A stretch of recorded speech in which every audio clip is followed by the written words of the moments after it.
जय श्री कृष्णा। राधे राधे दोस्तों आज भाद्रपद मास की षष्ठी तिथि है और आज ही के दिन हल छठ या हर षष्ठी का पवित्र त्यौहार मनाया जाता है। आज का पावन दिन भगवान श्री कृष्ण जी के बड़े भाई बलराम जी को समर्पित होता है।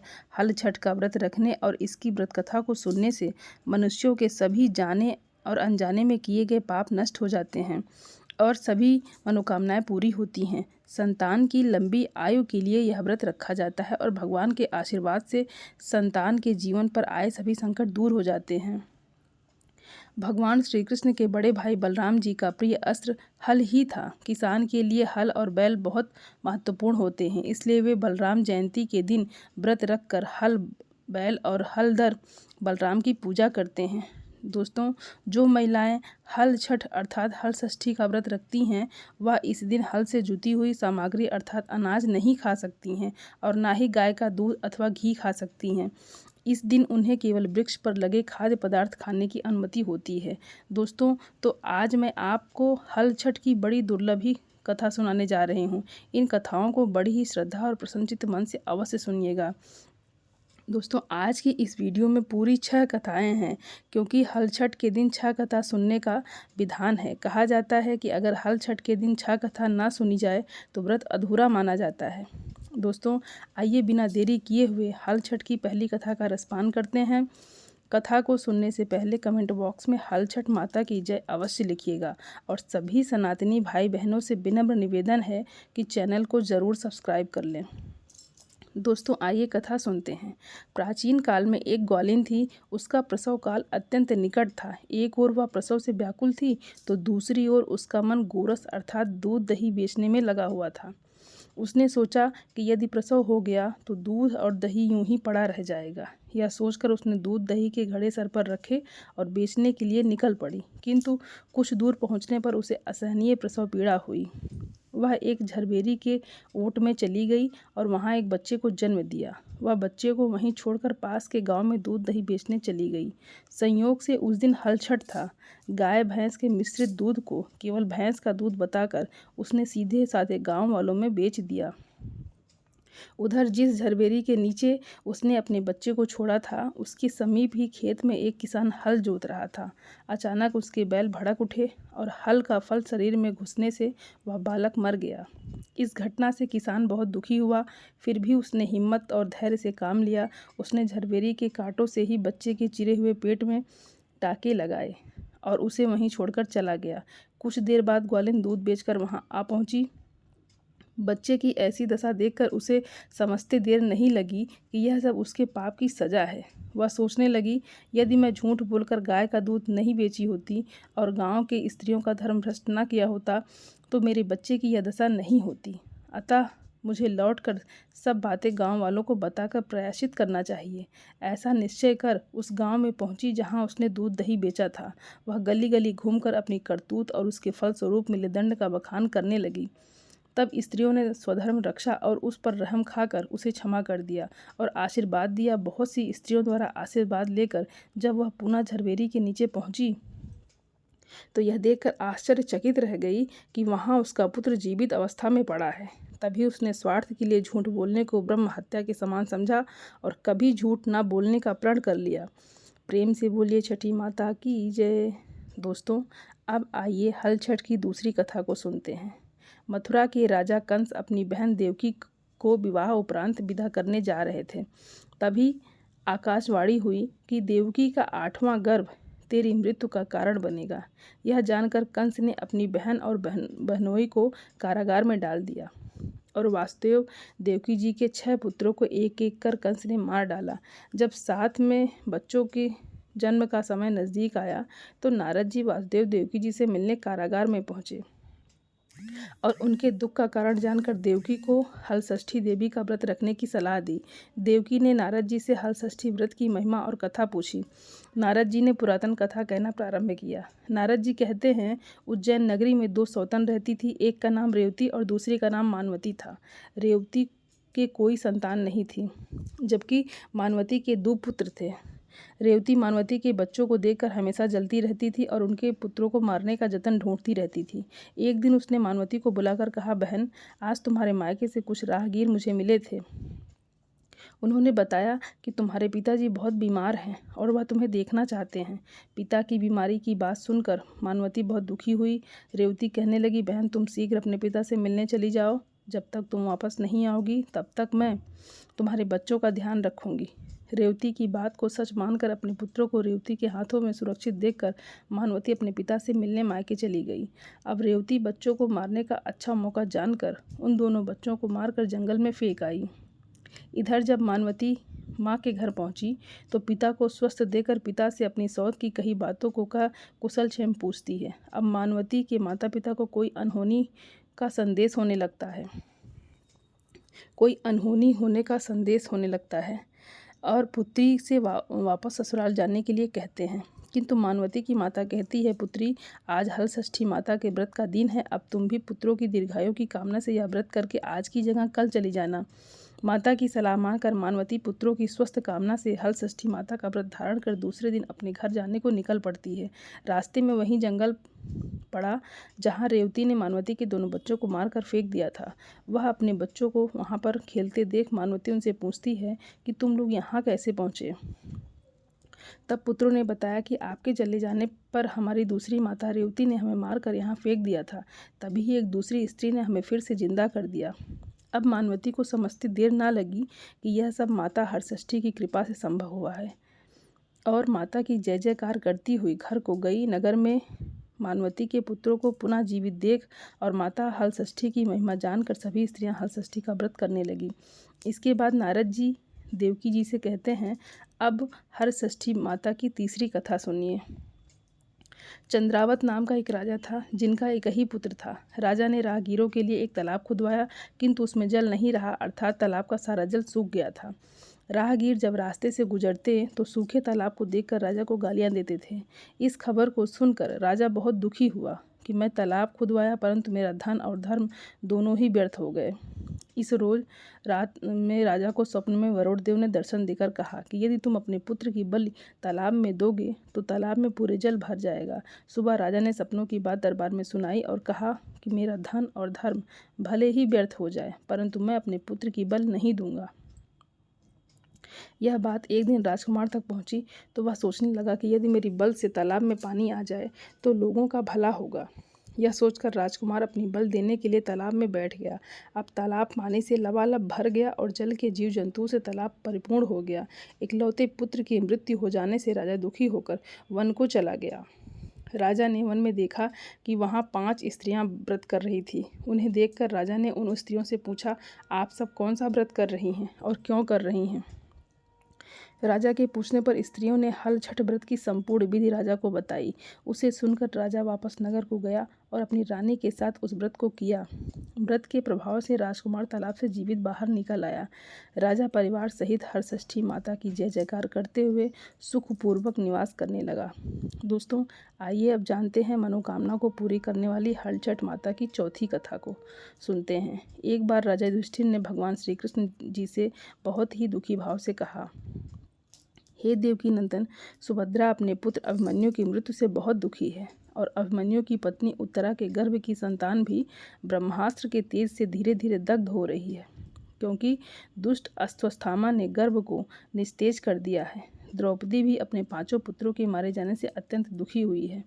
अतः आप इस महादुख से बाहर निकालने का कोई उपाय बताइए। तब भगवान श्री कृष्ण ने कहा, युधिष्ठिर, मैं तुम्हें हलषष्ठी व्रत की महिमा बताता हूँ, इसे ध्यान लगाकर सुनना।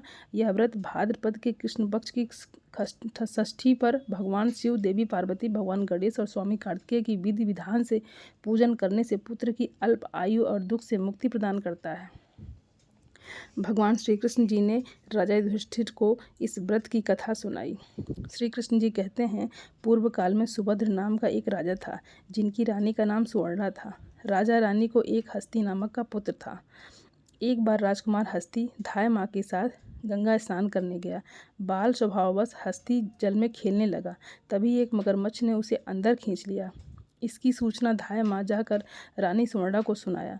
इस पर रानी ने क्रोध में आकर धाय माँ के पुत्र को धधकती हुई आग में डाल दिया। पुत्र शोक से व्याकुल धाय माँ निर्जन वन में चली गई और वन में एक सुनसान मंदिर के पास रहने लगी। वन में सूखा महुआ आदि जो भी मिलता धाय माँ उसे खाती और मंदिर में विराजित भगवान शिव, देवी पार्वती, भगवान गणेश और स्वामी कार्तिकेय का पूजन कर दिन बिताने लगी। इधर नगर में एक अद्भुत घटना घटी। धाय माँ का पुत्र आग की भट्ठी से जीवित निकल आया और खेलने लगा। यह खबर पूरे नगर में फैलते हुए राजा और रानी के पास तक पहुंची, तो उन्होंने इस घटना के विषय में पुरोहितों से पूछा। तभी सौभाग्य से वहां दुर्वासा ऋषि पहुंचे। राजा रानी ने ऋषि का पूजन कर धाय माँ के पुत्र के जीवित होने का कारण पूछा, तो दुर्वासा ऋषि ने कहा, राजन, आपके डर से धाय माँ जंगल में एकांत में व्रत करती थी। यह सब इस व्रत का प्रभाव है। अब राजा रानी सभी नगरवासियों के साथ दुर्वासा जी की अगुवाई में उस जंगल में धाय माँ के पास पहुँचे और व्रत के विषय में अधिक जानकारी ली। तब धाय माँ ने कहा, महाराज, मैं पुत्र शोक से दुखी होकर यहाँ रहने लगी और यह व्रत ग्रहण कर भगवान शिव, पार्वती, गणेश जी और स्वामी कार्तिकेय का पूजन कर सूखा महुआ आदि खाकर जीवित रहती थी। कल रात को मुझे स्वप्न में भगवान शिव के दर्शन हुए थे और उन्होंने कहा कि तुम्हारा पुत्र जीवित हो जाएगा। अब रानी ने धाय माँ से हलछठ व्रत की पूजा विधि को पूछा, तो दुर्वासा जी ने हलछठ व्रत की संपूर्ण पूजा विधि बताए। राजा रानी ने हलछठ व्रत की महिमा जानकर व्रत किया। व्रत के प्रभाव से राजपुत्र हस्ती मगरमच्छ के चंगुल से छूटकर खेलते हुए नगर में वापस आ गए। अपने पुत्र को पकड़ राजा रानी बहुत प्रसन्न हुए और धाय माँ भी अपने पुत्र के साथ पुनः खुशी से निवास करने लगी। वही बालक हस्ती आगे चलकर परम प्रतापी हुआ और अपने नाम से हस्तिनापुर को बसाया। इस प्रकार भगवान श्री कृष्ण जी ने युधिष्ठिर को हलछठ व्रत की महिमा का ज्ञान देते हुए कहा कि हलछठ व्रत कथा को नारद जी से सुनकर मेरी माता देवकी ने इस व्रत को सबसे पहले किया था, जिसके प्रभाव से उनकी आने वाली संतान की रक्षा हुई। अब भगवान श्री कृष्ण से सुनकर युधिष्ठिर ने इस व्रत को उत्तरा द्वारा करवाया। व्रत के प्रभाव से उत्तरा का अश्वत्थामा द्वारा नष्ट हुआ गर्भ पुनर्जीवित हो गया तथा प्रसव के पश्चात बालक का जन्म हुआ, जो कालांतर में राजा परीक्षित के नाम से प्रसिद्ध हुआ। बोलिए श्री कृष्ण भगवान की जय। बोलिए श्री बलराम जी की जय। दोस्तों, इसके बाद नारद जी देवकी जी से हलछठ व्रत की 5वीं कथा कहना प्रारंभ करते हैं। एक नगर में 2 स्त्रियां रहती थी। दोनों एक ही परिवार की थी और रिश्ते में देवरानी जेठानी लगती थी। देवरानी का नाम सलोनी था, जो बड़ी ही नेक, सदाचार और दयालु थी। जेठानी का नाम तारा था। वह स्वभाव से बड़ी ही दुष्ट थी। एक बार दोनों ने हलछठ का व्रत किया। विधिवत पूजन इत्यादि के बाद शाम को दोनों भोजन के लिए थालियां परोसकर ठंडी होने के लिए रखकर बाहर जाकर बैठ गई। उस दिन सलोनी ने खीर तथा तारा ने महरी बनाई थी। अचानक 2 कुत्ते उनके घर में घुसे और भोजन खाने लगे। अंदर से चप-चप की आवाज़ आई तो दोनों अपने अपने कक्ष के भीतर जाकर देखने लगी। सलोनी ने कुत्ते को खीर खाते देखा तो कुछ नहीं बोली तथा बर्तन में बची हुई बाकी खीर भी उसके आगे डाल दी। लेकिन तारा थाली में मुँह मारते कुत्ते को देखते ही आग बबूला हो गई। उसने कमरे के द्वार को बंद किया और फिर डंडा लेकर कुत्ते को इतना मारा कि उसकी कमर ही तोड़ डाली। कुत्ता अधमरा होकर जैसे तैसे जान बचाकर वहाँ से भागा। दोनों कुत्ते जब बाहर मिले तो एक दूसरे का हाल चाल पूछने लगे। जो कुत्ता सलोनी के कक्ष में गया था वह बोला, मैं जिसके कक्ष में गया था वह स्त्री तो बड़ी भली थी। मुझे खीर खाते देखकर भी उसने कुछ नहीं कहा, बल्कि बर्तन में खीर समाप्त हो जाने के बाद उसने उसमें और खीर डाल दी ताकि मैं भरपेट खा सकूं। उसने तो मेरी आत्मा ऐसी तृप्त की कि मैं उसे बार बार आशीर्वाद दे रहा हूं। मेरी तो ईश्वर से यही प्रार्थना है, यही कामना है कि मरने के बाद मैं उसी का पुत्र बनूं और जीवन भर उसकी सेवा करके इस ऋण को चुकाता रहूं। जिस प्रकार उसने मेरी आत्मा को तृप्त किया है, उसी प्रकार मैं उसकी आत्मा को तृप्त करूं और प्रसन्न करता रहूं। अब तुम बताओ, तुम्हारे साथ क्या बीती? लगता है तुम्हारी तो वहाँ खूब पिटाई हुई है। दूसरा कुत्ता बड़े ही दुखी स्वर में बोला, तुम्हारा अनुमान ठीक है भाई। आज से पहले मेरी ऐसी दुर्गति कभी नहीं हुई थी। पहले तो थाली में मुंह मारते ही सारा जबड़ा हिल गया। फिर भी भूख से परेशान होकर मैं 2-4 कौर सटके ही थे कि वह दुष्ट स्त्री आ गई और कमरा बंद करके डंडे से उसने मुझे इतना मारा कि मेरी कमर ही तोड़ डाली। मैं तो ईश्वर से यही निवेदन करता हूँ कि अगले जन्म में मैं उसका पुत्र बनकर उससे बदला चुकाऊँ। जैसे उसने मार मार कर मेरी कमर तोड़ी है, वैसे ही भीतरी मार से मैं भी उसका हृदय और कमर तोड़ डालूँ। कहते हैं कि बेजुबान की बददुआ बहुत बुरी होती है। इसे देव योग ही कहा जाएगा कि दूसरा कुत्ता शीघ्र ही मर गया और मरकर उसने तारा के घर में ही पुत्र रूप में जन्म लिया। पुत्र रत्न पाकर तारा बहुत खुश हुई। पुत्र को लेकर उसने अपने मन में बड़े बड़े मंसूबे बांध लिए, परंतु दूसरे दिन ही जब घर घर में हल षष्ठी का पूजन हो रहा था तब वह लड़का मर गया। तारा की तो जैसे दुनिया ही उजड़ गई। वह दहाड़े मार मार कर रोने लगी, लेकिन किया भी क्या जा सकता था। जैसे तैसे उसने अपने सीने पर सब्र का पत्थर रख लिया। फिर तो हर वर्ष उसके लड़का होता और हर षष्ठी के दिन मर जाता। जब 3-4 बार ऐसा हुआ तो तारा को इस पर कुछ संदेह हुआ कि आखिर मेरा लड़का हर षष्ठी के दिन ही क्यों मरता है। फिर एक रात सपने में उसे वही कुत्ता दिखाई दिया। उसने कहा, मैं ही बार बार तेरा पुत्र होकर मृत्यु को प्राप्त हो रहा हूँ। तूने मेरे साथ जो व्यवहार किया था मैं उसी का बदला चुका रहा हूँ। तारा बहुत दुखी हुई और उसने अपने किए का प्रायश्चित करने का उपाय पूछा। तब उस कुत्ते ने बताया, अब से हल छठ के व्रत में हल से जुता हुआ अन्न तथा गाय का दूध नहीं खाना, होली की भुनी हुई बाल तथा होली की धूल आदि हल छठ में पूजा में चढ़ाना। तब कहीं मैं तेरे घर में आकर जीवित रहूँगा। पूजा के समय यदि तारा गड़ छिटके तो तू समझना कि अब मैं यहाँ जीवित रहूँगा। तारा ने वैसा ही किया और इस हल छठ के व्रत के प्रभाव से उसकी संतान जीने लगी। तभी से संतान कामना और सुख सौभाग्य के लिए यह व्रत किया जाता है। प्रेम से बोलिए हल छठी मैया की जय। दोस्तों, आइए अब हल छठ की चौथी और अंतिम कथा को रसपान करते हैं। हल छठ की छठी और अंतिम कथा का रसपान करते हैं। दक्षिण में एक सुंदर नगर था। वहाँ एक बनिया अपनी पत्नी के साथ रहता था। दोनों पति पत्नी स्वभाव से बहुत अच्छे और संस्कारी थे। बनिया की पत्नी गर्भवती होकर संतान को जन्म देती थी, किंतु दुर्भाग्यवश उसकी संतान कुछ समय बाद ही मर जाती थी। इस प्रकार एक एक करके बनिया की पत्नी के 6 संतानें मृत्यु को प्राप्त हुई। इस कारण दोनों पति पत्नी बहुत दुखी होकर संतान की कामना लेकर घर से वन चले गए। वहाँ जंगल में एक साधु से उनकी भेंट हुई तो उन्होंने साधु से अपनी कथा सुनाई। साधु ने ध्यान लगाकर देखा कि बनिया के संतान कहाँ हैं। साधु ध्यान में यम, कुबेर, वरुण, इंद्र आदि लोगों में ढूंढा, किंतु जब बनिया के बच्चे नहीं मिले तो साधु ब्रह्मा लोक गए। वहाँ साधु ने बनिया के सारे संतानों को देखकर उन्हें अपने माता पिता के पास वापस लौटने का आग्रह किया। बच्चों ने वापस लौटने से मना करते हुए कहा कि मुनिवर, इससे पूर्व हम कई बार जन्म ले चुके हैं। हम किस किस माता पिता को याद रखकर उनके पास जाएं। हम जन्म, मृत्यु और गर्भ के चक्कर से अब मुक्त हो गए हैं, अतः अब हम नहीं जाना चाहते। तब साधु ने उन्हीं बच्चों से बनिया को दीर्घजीवी संतान के प्रताप का उपाय पूछा। उन आत्माओं ने कहा कि यदि बनिया और उनकी पत्नी माता हल छठ का व्रत रखकर पूजन और कथा श्रवण करें और अपने पुत्र को व्रत के उपरांत जल से भीगे कपड़े से लपेटे तो उनका यह बालक दीर्घजीवी होगा। उन आत्माओं से इस प्रकार सुनकर साधु ध्यान से वापस आकर बनिया से हल षष्ठी व्रत कथा नियम आदि को बताए। साधु से ये विधि विधान सुनकर दोनों पति पत्नी घर वापस आ गए। समय उपरांत जब हल षष्ठी का व्रत का दिन आया तो उन्होंने व्रत रखा और संतान प्राप्ति का वरदान मांगा। माता हल षष्ठी की कृपा से अब बनिया की पत्नी गर्भवती हुई और एक सुंदर संतान को जन्म दिया। अगले व्रत पर उन्होंने साधु के बताए अनुसार अपने पुत्र को जल से भीगे कपड़े से लपेटा और माता हल षष्ठी की कृपा से अब उनकी संतान दीर्घायु को प्राप्त हुई। बनिया का परिवार प्रसन्नतापूर्वक जीवन यापन करने लगा। बोलिए माता हल षष्ठी की जय। दोस्तों, अगर वीडियो पसंद आई हो तो हमारे चैनल को सब्सक्राइब ज़रूर करें। धन्यवाद दोस्तों।